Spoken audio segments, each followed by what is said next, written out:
Hello everyone, my name is Cameron. Welcome back to the channel, and yes, we are back on WWE 2K19 as we are doing a small little teaser for WWE 2K20. Now, if you guys don't know what I'm doing for 2K20, I've talked about it a bit, but I want to make sure that you guys know for sure, and this is kind of the official video of what the 2K20 plan is. So first things first, we are doing my career mode. We are bringing it back. I'm going to do the same thing I've always done from where it starts to the first WrestleMania, which is typically where the story aspects of it end, and that's all fine and dandy. That's what I've done the last 2 years, and it's what I feel comfortable doing again, as after that point it just kind of turns into matches and matches and matches and matches, and I don't really want to do that. Then we are also bringing Championship Scramble back with more titles, more superstars going for each title, and a lot more fun to be had. I really enjoyed this year's Championship Scramble. It was one of my favorites. I did so much. There was just so much amazing stuff done on it, and I can't wait to do another season of WWE Championship Scramble. It was really fun. Every championship we went for, I had a lot of fun in the matches, for the most part, with most of them at least, and I can't wait to do the next batch of Championship Scramble. And finally, we are doing Universe Mode in live stream form with myself and Jesse. We've talked and said if there is a GM mode, I will put it on the channel and it will be the actual channel thing we do. But for now, our plan is that we want to have the universe mode be on the channel on live stream form. We have a lot of tag teams, we have a lot of superstars, so real quick I want to give you guys a quick rundown of what it's going to be like. So first things first, we draft every superstar. We get every created person eventually that we can have is downloaded. We have all the DLC, and we have all the people from the base game. Currently it's 80 people in the game in total, so it's a whole lot for either of us. But yeah, eventually it will be a lot more, probably around the vein of 170 people per brand, which means not everyone's going to get used. However, it's a lot of opportunities for us to kind of use people when we really want to. We can just kind of have people come out of the woodworks and use them. So for Jesse's brand, we have the Undisputed Championship, which is currently held by The Undertaker. I'm actually going to put a thing for rematches on the side so we remember who has a rematch for each championship.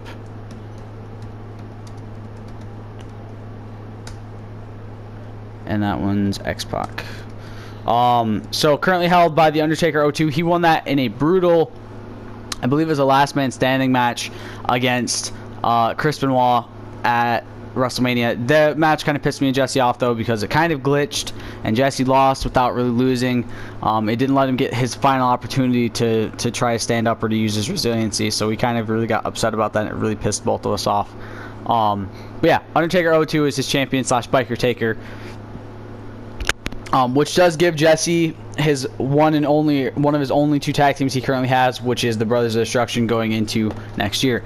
Then he has United States Champion, the Velveteen Dream, who went over John Cena at WrestleMania, so John Cena has a rematch clause for that. Yeah, there's not much to say on this one. It was a good match. Then he has his tag champions, Edge and Christian, who retained at WrestleMania, so they keep it, and they have, that's his second tag team. So yeah, he has Edge and Christian. Then he has his women's champion, Paige, who retained over the women's Royal Rumble winner, Gail Kim, at WrestleMania. Then he has his hardcore champion, Tinky. We're not sure if we'll have Tinky in the next game, so we're hoping that the guy who created him recreates him, so we have the beauty of getting to have this character again, and also just his champion.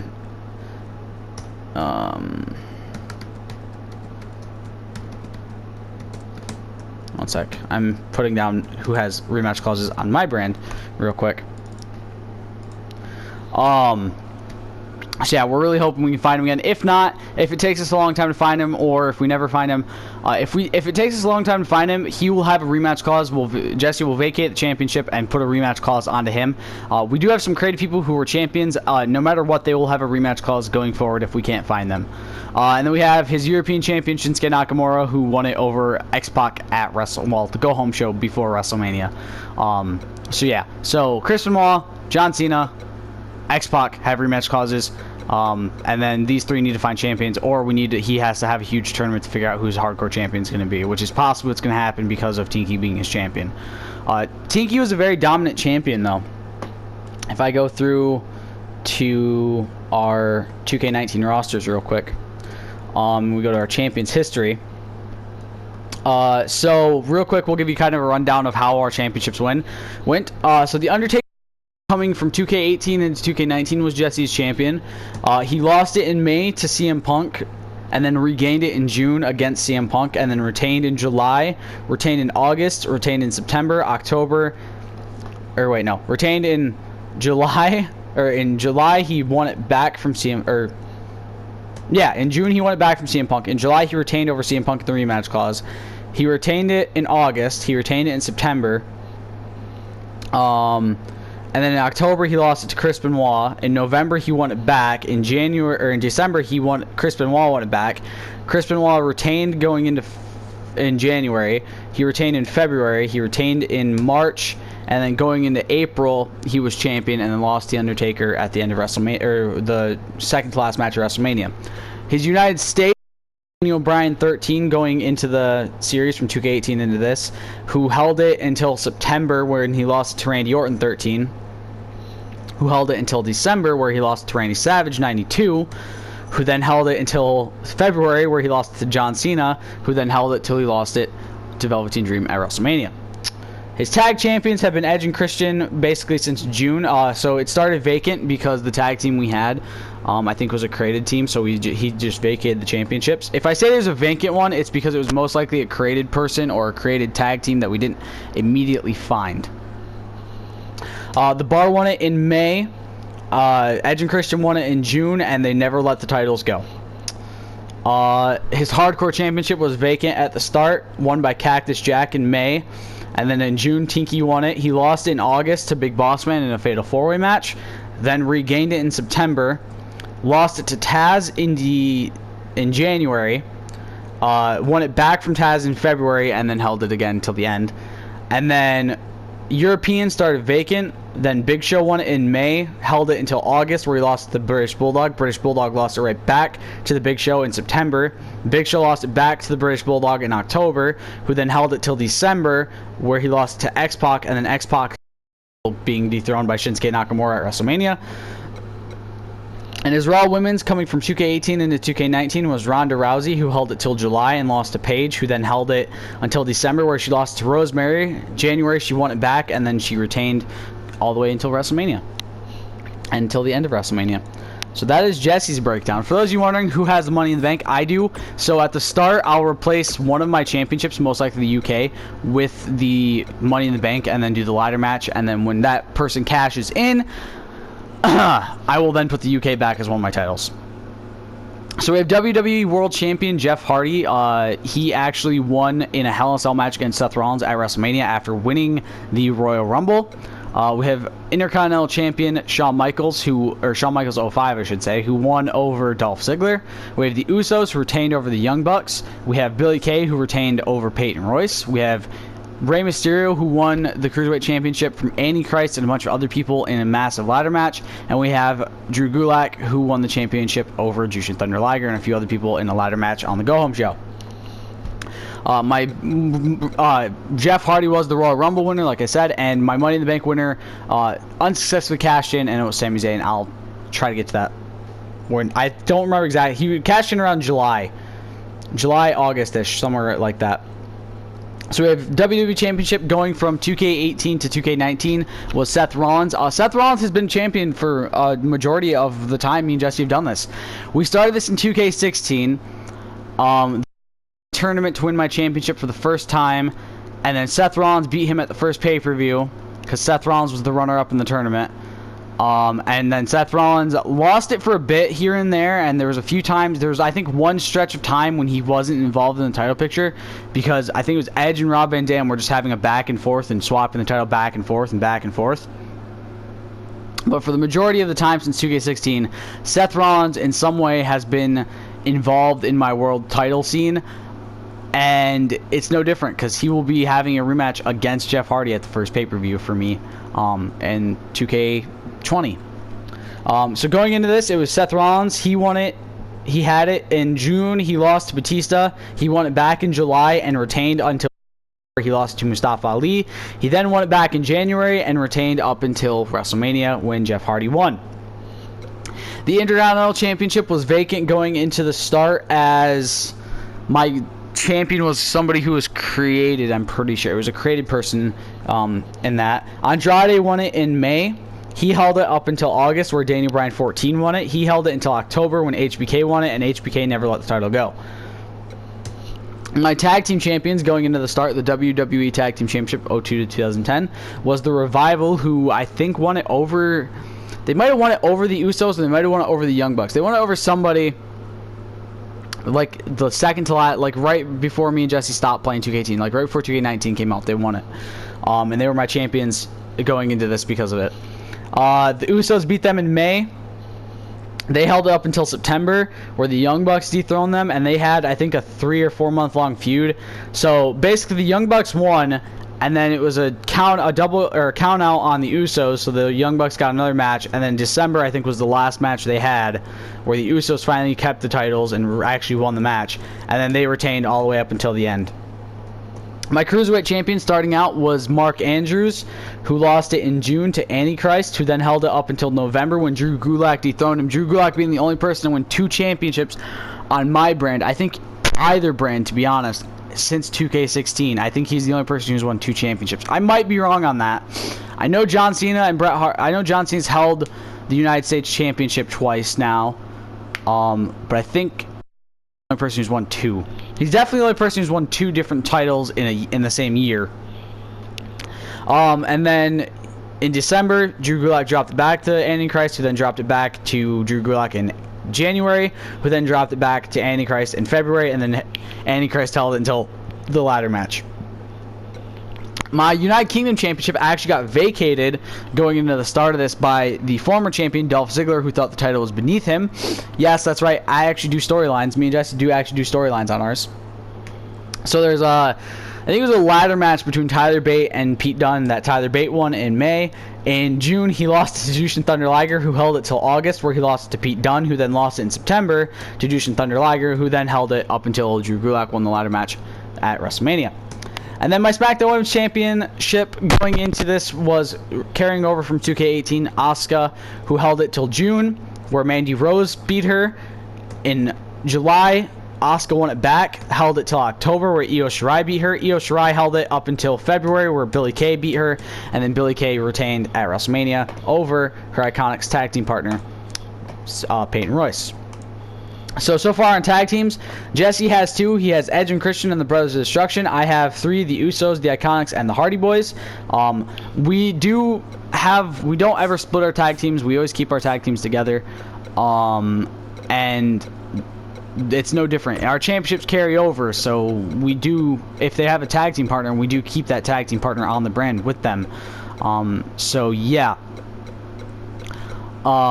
As far as I know, all the championships we currently have are staying the same. I'm not sure about my tag championship. That might change if there's a tag team championship I find that I enjoy a little bit more, or if I really want to try to make my own tag titles, which at the moment he plans to make my own tag title, so they're either going to stay that or they're going to change to the SmackDown Tag Team Championships. We'll see. As far as I know, Jesse's championships are all staying the same, though. It is going to be that United States Championship, the Undisputed Championship, the Raw Women's Championship, the European Championship, and the Hardcore Championship, and the World Tag Team titles that he currently uses. As far as I'm concerned, my WWE Championship is still staying the same.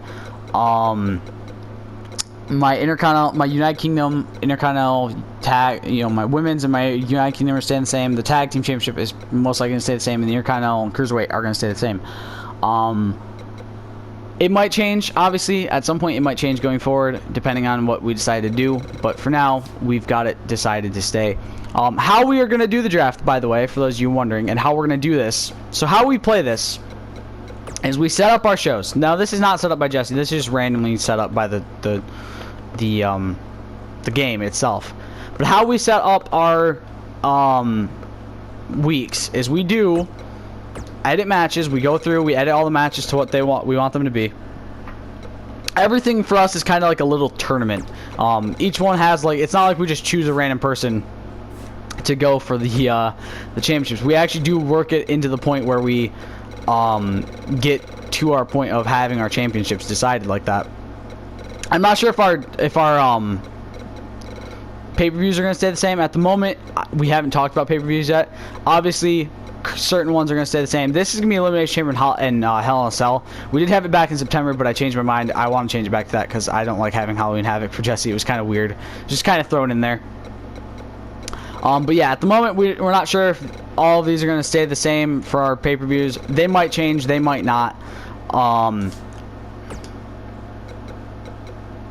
have unread news? What? I thought I read the news last time I did this. Okay.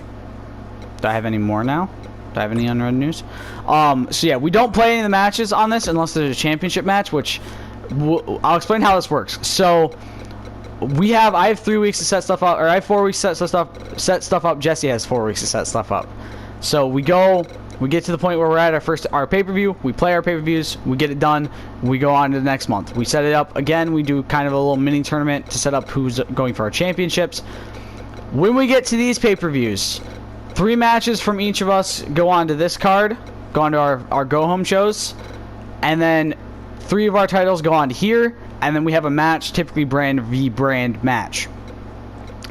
And then we go back to the regularly scheduled program of when our stuff's decided. Survivor Series, we have the decider for who gets the first draft pick. I think we're doing this differently this year. We're doing this... Oh, fuck, what was it? We talked about this, too, and I forgot what it was now. But we're doing first draft pick is 1. Oh, Survivor Series is for our 30th spot in the Royal Rumble. We have a match where we face at WrestleMania. That will be our decider for our first draft pick going into the next draft, whether that's a 2K21 draft or another 2K20 draft. We have made it to a second series in some of these before, so there's the chance that that could happen once again. But as of right now, we have no idea. So currently I have the first draft pick. We both have an immunity draft pick, which we've already decided, and we have not told each other. We will not find that out until the game releases. So how we're going to do the draft is October 22nd at midnight Eastern time. We will be doing a live stream, yes, Jesse will be with me. We'll be doing a midnight release live stream of WWE 2K20. And during that live stream, we will do the very first 2K20 draft, where we try to get every single person we can drafted. We're not sure if we're going to have all the created people just yet, mostly because we're not entirely sure if all of the created people are there already. You know, obviously we're not sure what created people are going to be there by the time the game releases. We try to get everyone by the first week or so of the game's life cycle, so we have everyone.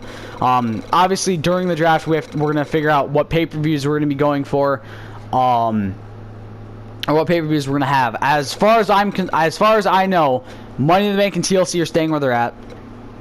I'm not sure if I'm going to go for Armageddon or not. Extreme Rules is staying where it's at. Who knows about those ones. SummerSlam staying there, obviously. Backlash, Hell in a Cell. Hell in a Cell is changing, but Backlash is staying. Elimination Chamber is staying. Hell in a Cell is moving here. Survivor Series is staying. Battleground is probably going to stay. Unforgiven might. Royal Rumble is staying. No Mercy and Fastlane are staying. Night of Champions and Vengeance are probably going to stay. And WrestleMania is going to stay, obviously. So yeah, it's a huge thing of trying to decide what we're going to do. But the big issue, the reason we do this, by the way, for those of you wondering, why do we do it where we set it up as 2 separate pay-per-views instead of doing, you know, a pay-per-view for both of us every month, is because the issue with that is they only allow 7 matches. So we have to split this the way we do, or else we wouldn't be able to have every single title on the card every single time. Now, obviously, we could kind of shrink that down, and we could do women's, dual-branded women's championship and dual-branded tag championships, but that still only takes us down like 2 championships. Obviously, we could kind of squash it down more if we really wanted to. We could probably change it. Let's see, how could we change this? If we really wanted to, we could take dual-branded women's and tag, so that takes it down to 1, 2, 3, 4, 5, 6, 7, 8, 9, 10 championships. UK, European could kind of be pushed together, I guess, in a way. And then that's 9 championships. Cruiserweight and Hardcore would have to stay separate, and IC, US, and the World Championships would have to stay separate. So, Undisputed, so World, 2 World, a Women's, a Tag, United States, IC, Euro/UK, Hardcore, Cruiserweight. We'd have 8 titles in the end, and that'd still be too much for just one pay-per-view. Like, that'd still be one championship over what we'd have for a pay-per-view. So at the moment, we're just not deciding to do anything. So we're keeping the split brand. Depending on what they announce for Universe Mode, that could change. It could change to where we decide to do one separate pay-per-view each month.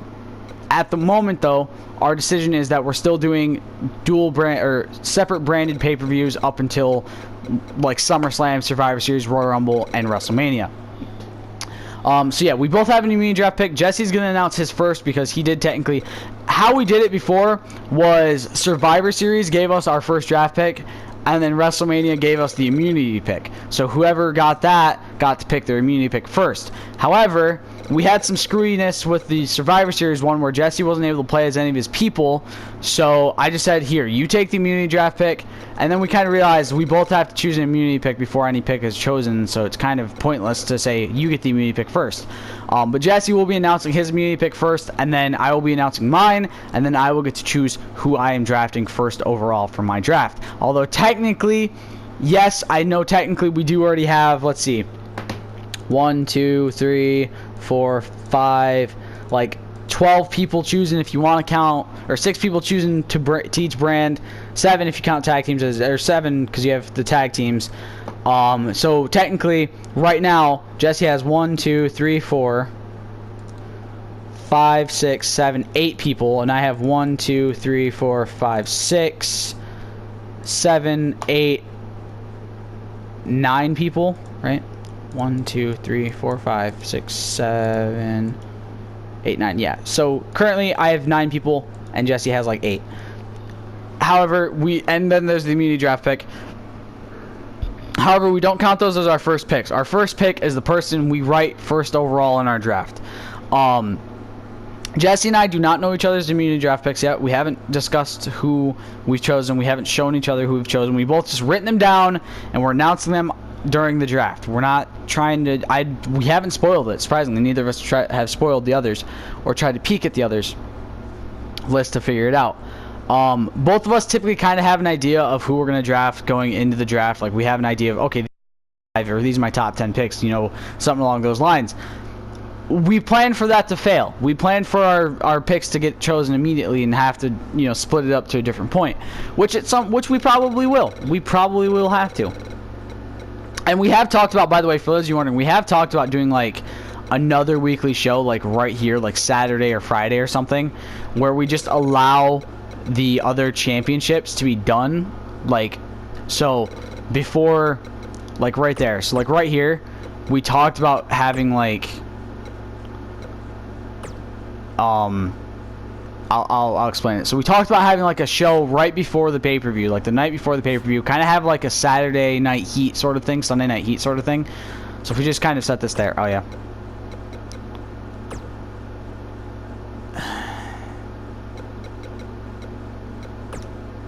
Can I really not just put my fucking one thing on this? Yeah, but here's the problem. It's every week. If we could change it to where it's just before pay-per-views, like it's the last 2 Saturdays of the month or something, we would be much happier. But you can't do that, and that's what bugs us. And you can't put one on Sunday, because if you put one on Sunday, like the week before, it takes away the host show on this. You can only have one pay-per-view per brand per month, which has always bugged me as well. So it's kind of like, what would we really do to kind of decide this? Which there's nothing we can really do. So it's kind of just a shitty thing where we have to have our go-home shows have title matches for the big 4 pay-per-views, which we don't mind. It's fun. We switch it up sometimes, so it's different championships on each show. But yeah, so October 22nd, 12 a.m. Eastern Time. If you don't know what that is, you can look it up. You can go 12 a.m. EST to, like, let's say you live Central Standard Time. I'll look that one up real quick, just because that's an easier one for me to do, even though I'm pretty sure I know what that is already, because my friend lives in Central Time, because Dalton lives there. Yeah, it's 11 p.m. Central Standard Time. So if you guys, if you live in Central Standard Time, that's gonna be 11 p.m. technically October 21st, for you. But for me and Jesse, it'll be October 22nd at midnight, and we'll do a live stream of it. We'll try to get as much done as we can on the game and try to like show some stuff off. Try to get a huge amount of people drafted, and maybe try to build towards our first pay-per-view. It depends. Right now, we're not super keen on trying to build towards our pay-per-view because we need to make sure we can at least try to get Tinky downloaded. Antichrist for me, future, I'm gonna try to get him done. You know, I will try to find him. So I'll show you guys, if you guys know who created these people, this is kind of like my little call out. If you guys know who created this guy, if you guys know who created this guy,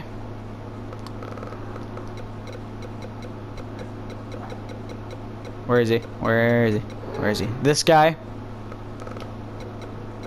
or this guy, please do try to let them know, or you know, come to me so I can try to let them know to make these characters again, because these are characters that, especially Antichrist and Tinky, that are very heavily involved in our universe mode. Like they have been for a very long time.